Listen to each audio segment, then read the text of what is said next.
Thank you, and thank you for having me this evening. Before I start, I just want to say, wow, what an amazing team you have, and what amazing things they are doing for students. That's the kind of thing legislators need to hear about, the amazing work that's happening. You can tell just from each of them and how they presented that they are passionate about their work and passionate about your students, so you should be very proud. I want to talk with you tonight about a few different things. The first, just kind of talking about the biennial budget process, sort of where we have been up to this point and where we will be heading in the next few weeks as we wrap up the budget process. Give you an update on what's in the budget bill right now as it stands. Talk a little bit about new emerging legislation that's concerning the backpack bill, and then talk a little bit about advocacy with you as well. So we'll go ahead and get started. I'm going to skip through these first 4 slides just in the interest of time, but you're more than welcome to go back and review them. And if you have questions, let me know. So if you want to go ahead and advance to that slide that's titled Executive Budget Process. We'll talk a little bit about that. So the budget really does kick off much earlier than we typically see it. So every agency makes requests. And so the education requests come from the Department of Education, and those go to the Office of Budget and Management. And the governor works with the Office of Budget and Management and the Department of Education to help form and craft his education recommendations. If you want to go to the next slide. Those education recommendations then get rolled into an as introduced version of the budget. And so that budget bill starts out in the House. It's customarily sponsored by the House Finance Chairman, which this year is Representative Scott Olsleger from Canton. The House typically takes their time with the budget, and they work on it from February all the way through to April or mid-May. And then at that point in time, it moves on to the Senate. And they handle their budget process a little bit differently in the Senate. So they'll start out having hearings in the full Finance Committee in the House, and they'll hear from the major agencies. So the Office of Budget Management, the Legislative Service Commission will come in and give a fiscal picture or outlook for the state. And then they'll sort of break up into subcommittees. And so there is a subcommittee that handles just primary and secondary education, and they really take a deep dive into those education portions of the bill. And that's really where the work on the education portions occurs, is in that subcommittee process and with those members that sit on that subcommittee. Once the subcommittee has finished their work, they will then send that bill back to the full House Finance Committee, and they'll put together a substitute version of the bill. At that point in time, we refer to the bill then as the House version of the budget. They'll have some hearings on that substitute version, and then they'll do one more round of changes. And they do that through what's called an omnibus amendment. So they'll take all of the amendments that have been submitted by the various members of the House. They'll pull out the ones that they want to include in the bill, and then they'll shove those all into one big omnibus amendment and adopt that. At that point in time, they'll go ahead and do their committee vote out of the House Finance Committee, and then it's on to the House floor where they'll vote the House version out of that chamber. And so then the bill moves on across the State House over to the Senate, and the process starts all over again. And so this process in the Senate usually goes from April to early May when they get the bill to mid-June. We're running a little bit ahead of schedule in this budget process, and so that's a good thing. And they handle theirs a little bit in the same way. So instead of having the subcommittees, they'll have the education committees hear the education portions of the bill. So the Senate Education Committee, chaired by Senator Andrew Brenner, heard the education portions. They wrapped up their work just last week.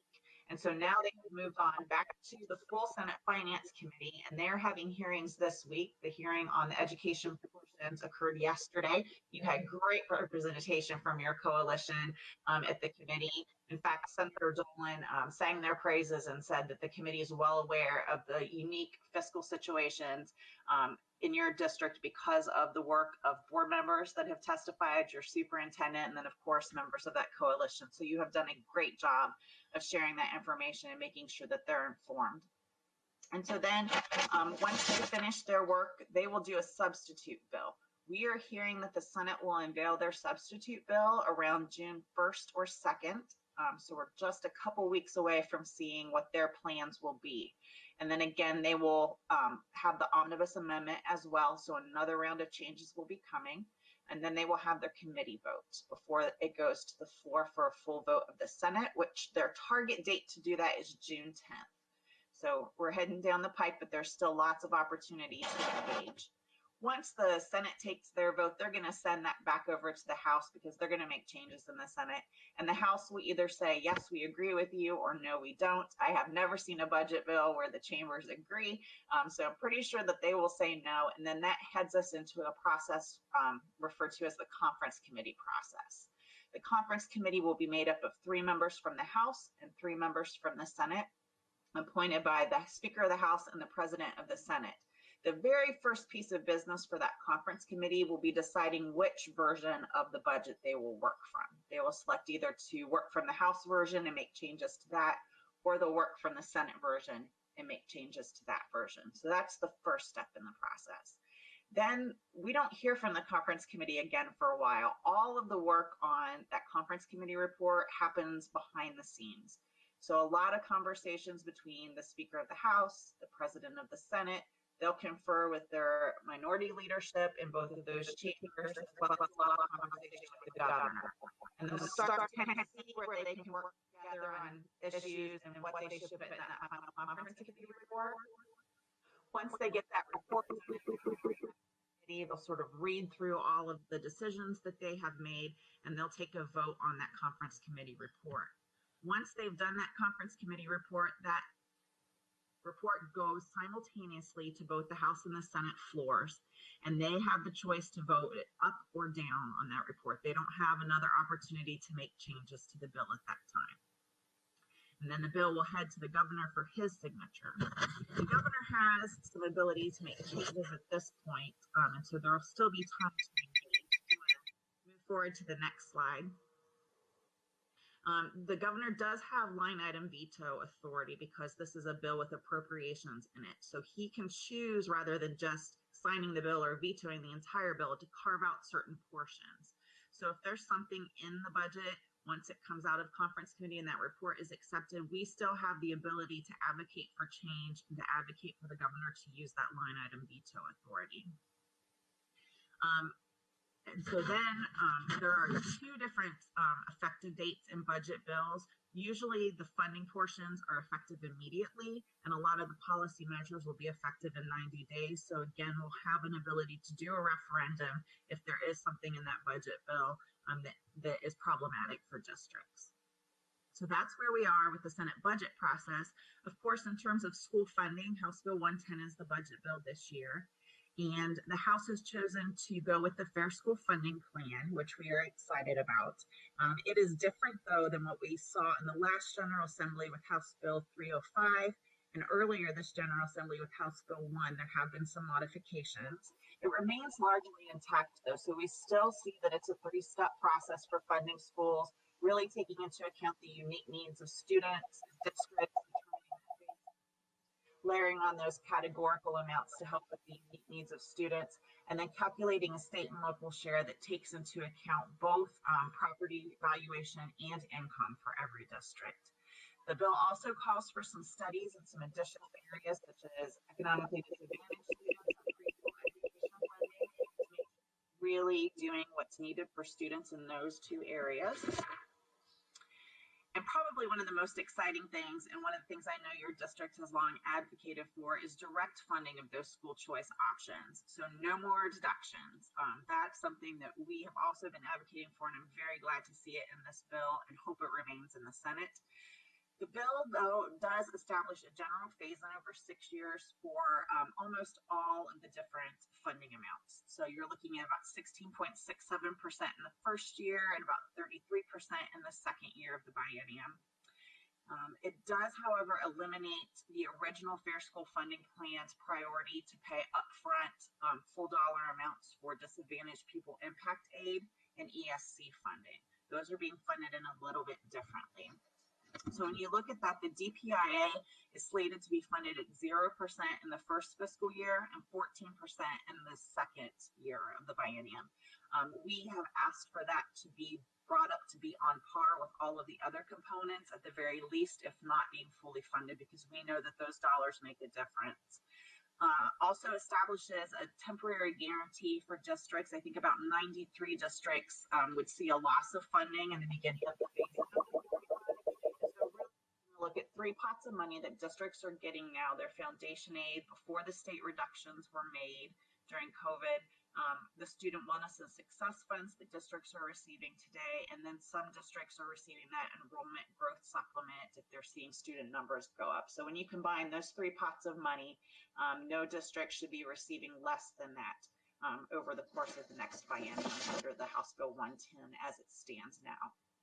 The bill also establishes that 19-member oversight commission to take a look at the formula over time, how it's being implemented, and to recommend changes. We are very excited to have 3 school board members that will sit on that work group as well to provide those unique perspectives.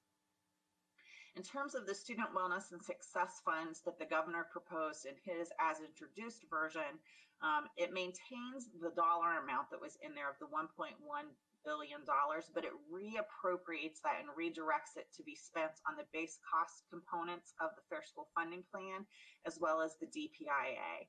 They tried to keep some of the portions of the governor's original intent of the student wellness and success funds. If you'll remember, there are certain community partners that you need to work with in spending those dollars. They have applied those same requirements to the DPIA funding. And so we have asked that they take that requirement away and allow districts to pick and choose which community partners they will work with and how they will spend those dollars. We've heard some indications from the Senate as they work through their version of the budget that they're probably not going to go with the Fair School Funding Plan. We are continuing to advocate that that be the path that they take, but we're hearing indications that they may use some of the portions of that, but that they have their own plan. One thing that I have heard them express consistently is that they are going to keep the no deductions and the direct funding of schools of choice in their formula, whatever that may be. So we hope we will see that soon, June 1st or 2nd. We're continuing to try to get more information on what their plan is, but at this time they're being very tight-lipped. Another bill that was just recently introduced is House Bill 290. It's being referred to as the backpack bill. Introduced by 2 Republican legislators. It also has 16 other Republicans that have signed on as co-sponsors. One thing that is notable about that list of co-sponsors is that no members of the Republican leadership team have signed on to that bill. I find that to be slightly promising. We'll need to continue to watch this one closely, but that gives me some sort of comfort. The bill is very light on details. It is really what they call an intent bill. It just has a paragraph stating that it's the intent of the General Assembly to have a school funding formula that calculates funding for a student and then lets parents decide which educational setting they will choose for that student, which could be really problematic and chaotic. The bill at this time has been referred to the House Finance Committee, but no hearings have been scheduled. So again, definitely one to watch. Hopefully they will not try to do that in tandem with the budget. Really another important thing I want to touch on this evening is advocacy, and I feel like I'm preaching to the choir. If I could pick a model district that does advocacy at the State House, you would definitely be at the top of the list. You all are amazing at showing up, and when I used to work in the Senate, my boss would always tell me, Jennifer, every decision we make is because of the people who show up. The world is run by the people who show up, and it's so true. Legislators are making decisions with the information that they're given, and if we're not there giving that information, they are making assumptions, which are usually wrong, and making decisions that are not in the best interest of our students. So it's extremely important, and I think you all do great work. You do an amazing job of localizing legislation and sharing your story. You are an expert in education issues. We have some legislators that come from, board seats or the superintendency or the classroom. And I would say they're education experts as well. But for the most part, members of the General Assembly are generalists and not specialists. And it's just because they're dealing with a ton of issues each and every day. And so it's important that you bring your perspective and your expertise to the State House. Lots of things and ways to get involved, listed some of those there, but I really want to say that probably the most important thing is to get to know your legislators. Make sure that you know them before you're going to need them. because having the access and the ability to do that and making sure that they know and understand your district and the amazing work you're doing, being proactive rather than reactive is extremely important. It's also important, we have about 9 different steps for advocacy that we feel make good, effective advocates. And you can actually find that booklet on our website. It's entitled Effective Advocacy for School Leaders. And I've taken these steps from here and just kind of condensed them down. Just going to hit some highlights on those, but really knowing and understanding concerns at both the local, state, and national level. And so just want to reiterate that at OSBA, we are here to help you. If you ever need information on a piece of legislation or you want to know what we're hearing about something, please reach out and call or email. We are happy to help assist you in your role as an advocate. Step number 2 is knowing your district, which I think you all do an amazing job, making sure that you understand how things are going to impact your district and then sharing that with legislators. You're great at that. Keep it up. Step 3, knowing where you stand, making sure you have specific positions on things and know what issues are being discussed and debated. And knowing your decision makers, making sure that you have personal relationships with legislators, but also district relationships with those legislators, making sure that they hear the great things that are happening in your district. And then it's also important to have relationships with other leaders, you know, in the business community, civic leaders in your community, and then also local government leaders. There are a lot of times we're able to partner, especially on tax issues, with libraries and townships and municipalities. So having those relationships is important. Also knowing how to contact your decision makers. Every legislator is a little bit different, so knowing what form of communication they like the best is good. Having ongoing communication is probably one of the most important things. It's something that I think we need to work on in public education, is bragging about the great work we're doing, because there are so many amazing stories to tell. So having that ongoing communication about the success stories of your students and your programming. And then also follow up on communication, making sure that you thank the legislators when they listen and they do what you ask them to, and hold them accountable when they don't. You know, thank them for meeting with you, but let them know that you're watching and they didn't do what you asked them to, but that you look forward to working with them in the future. And also knowing how to contact them is important.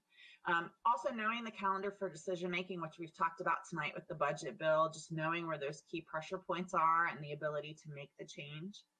And knowing how to state your case is extremely important. Probably one of the most effective ways to do that is through committee testimony. But it's also important to sit down and have those one-on-one meetings. And if you can't make it to Columbus to have those meetings, it's often better to catch them when they're back home in the district. They will have more dedicated time to you and not being pulled in a million different directions with legislative committees and House or Senate session. And it's also important to reach out to the public, organizing an advocacy group, which you have an amazing one in your district. And so I think you're hitting the nail right on the head with that. And then also making sure you understand the electoral process and the role that you play in that process. Probably one of the most important things that you can do is to promote informed voting. And a lot of districts will hold candidate nights and invite policymakers in to do a Q&A with the community around education issues, just so everyone can understand where those candidates stand on public education. And so really moving forward and looking at advocacy with where we are at this point in the budget bill, I think probably the most important thing to tell you is don't stop. Continue doing more of what you've been doing, and keep that contact up with phone calls and testimony and emails. The most important thing is not to do form letters. They tend to get ignored, but really personalized, tailored communication is important.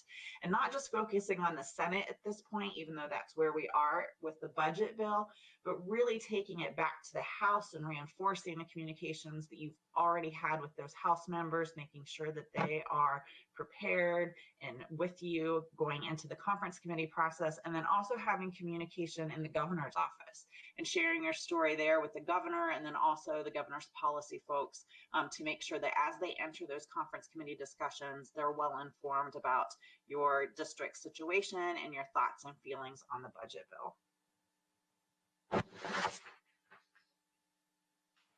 I'd be happy to take questions now, or if you want to wait and do those in a bit, we can do that as well. have one more slide just to connect to your 10 advocacy steps, or 9 steps, which are wonderful, by the way. And so if you just go to that next slide here, I just wanted to document some of the things in our district that we have been doing. There are 2 bullet points that are not on here, so I want to mention those first. The first is our treasurer, Scott Gaynor, was on a panel about fair school funding last week of Northeast Ohio that was sponsored by Senator Williams. We also had a CHUH parent on that. The second piece is we have an advocacy committee also. Our board she can't has. Hear us. Okay. Oh, they can't hear. They can't hear me. I'm using this, right? You're good. You're good now. Okay. So just want to make sure, first thing is thanking Scott Gaynor for participating on the Northeast Ohio Fair School Funding Town Hall last week, sponsored by Senator Williams. In addition, we do have an advocacy committee that is composed of parents and community stakeholders that are engaging in a lot of the steps you've outlined, Jennifer. Other really quick pieces, we do have information that we've been sharing in our weekly communications to families and staff on advocacy, so just listed there for convenience. Jennifer, you did mention the testimony. I did testimony in addition to community stakeholders who came down yesterday to do testimony as well. And the Heights Coalition for Public Education is asking stakeholders to send a message in support of fair school funding every Wednesday. So I've added the language that they've shared with me, but to your point, Jennifer, it suggested that it is used to inspire more personal talking points to share. So, and then also, I can't stop without noting Heights High sophomore Kenji Sakaye, who was recently in Cleveland.com with a letter to the editor about fair school funding. So we have every stakeholder in our district who's engaged in this work. So just wanted to note that. And so let's take questions for Jennifer. I told you she could answer every question about this process that we probably could possibly have. Any questions or comments? Well, can you hear me, Jennifer? Excellent. A couple of things that I just think are really important. So I've talked to some of my colleagues and pretty much everybody who will listen about HB 110, and one of the weaknesses that's significant is that in the first 2 years only 50% of it gets funded, and it's sort of back-ended with 50% in the final biennial budget, which would be 4 years from now. And I've been following this a long time. I've never seen 2 pro-education biennial budgets in a row. So I just think that that's a really important piece for us to keep in mind. Your presentation was the first time that I was made aware of the Oversight Commission. And I think that that is a really interesting opportunity. And I would like for the OSBA to throw all of their weight around to put me on that in one of those 3 board positions if I am blessed by my neighbors with another term. You could be a teacher instead if you need. Yeah, I could be a teacher also, by the way. Or a parent. I am a public school teacher as well. So please, a little help on that. But Jennifer, I'm also really interested in one thing we didn't talk about tonight much was the lobbying efforts that OSBA does on issues. And I've been really concerned in the past couple of weeks as we've seen an extremist legislator from Geauga County named Diane Grendel promote a bill that would ban critical race theory and other what they call disruptive theories. As a public school teacher myself who teaches American history, and also as a person of conscience living in 2021, this really worries me, and I wonder if there's anything that we can do as a board and members of OSBA to push this higher up in the pecking order of things that OSBA should be taking a stand on. So I'd like to just hear your response on that issue. is a great question. And I think it depends on how you look at what she's proposing. So we have the racism and equity plank that just was introduced into our platform last year during the delegate assembly. And so we can look at it through that lens. We don't have anything that speaks specifically to critical race theory or some of the other things that she alluded to wanting to limit in her co-sponsor request. So that's something that we probably, if you're interested in making a change to the legislative platform to include that, it would require a resolution from a board to do so, and we can entertain that as well. I think if that bill comes up for a hearing, we would definitely oppose it on the basis of the fact that we are strong advocates of local control, and that should be up to each and every district in the state to determine what's best for their community and best for their students in terms of their curriculum and what they're choosing to teach in their classrooms. Thank you. That's it? That's it. Dan, usually you have all sorts of stuff here, but I mean, that's a big one. Jennifer did all the work for me today. It's great, and a great answer. So you're supposed to reward people when they give you the answer that you want, right? At least that's what we've learned tonight. Well, Jennifer, thanks for being here. I do have a question, and it is about how we can work around barriers that we've seen. So Matt Dolan is one of the Northeastern Ohio local House Senator, not House Senators, one of the senators, and chair of the Finance Committee, and essentially put a kibosh to the fair school funding legislation as it was back at the end of the year. What can we do to try to get around some of these barriers? I mean, we don't. I mean, well, first of all, he's not in our district. There was there's a group, the Northeastern Ohio School Board President's Group, and they actually did meet with Matt Dolan, which is wonderful. I'm not sure he actually acted on some of the things that he said, or at least that's what I had heard through the other members. But how can we deal with barriers like that? That's a great question, and one that often frustrates me each and every day in the work that we do. I think really the most important thing to keep in mind is don't give up. Continue talking with him, pushing him, engaging the districts that are in his Senate district that vote to decide whether or not he's going to come back to the State House. And I think it's really important that legislators understand, and we need to reiterate, that a funding formula is desperately needed. We have gone 2 years without one at a time when our students need that funding the most, that we're continuing to sort of ignore the constitutional mandate that they get funding right for students and funding right for districts. And so just continuing to push and also engaging the districts that he represents. I was a little blindsided when I heard about House Bill 290, the backpack bill. I mean, what are the chances of something like that coming in and just sort of disrupting this whole thing? I guess maybe it's a loaded question. I guess we don't know. But I will say there are some things that give me some comfort. So we've heard some senators say that they don't have an interest in doing it, that they don't think that that's the way to go, that we already have several choice programs in the state, and so that's not necessary. I'm also sort of comforted by the fact that no member of the Republican leadership has signed on to that bill in the House. I would be more concerned if I saw some names like Bill Seitz or Bob Cupp or Don Jones. But I am still concerned because it's a bill that's out there. It's a bill that's been introduced, and it's a bill that's going to continue to live and breathe until the end of the next calendar year when the General Assembly sunsets. So it's something we're going to have to watch. I think it would be very difficult for the legislature to try to do that right now while tackling a funding formula. So I'm not immediately concerned, but that doesn't stop them from taking it up as soon as they come back in the fall. What will happen is we're going to spend all this time to try to, get essentially the fair funding bill passed in whatever form it's in, and then all of a sudden we're going to see someone put on the brakes again, which is what we saw 2 years ago, that says, oh, we're just not going to look at this because we have another thing that we really need to have people sit down and talk about again.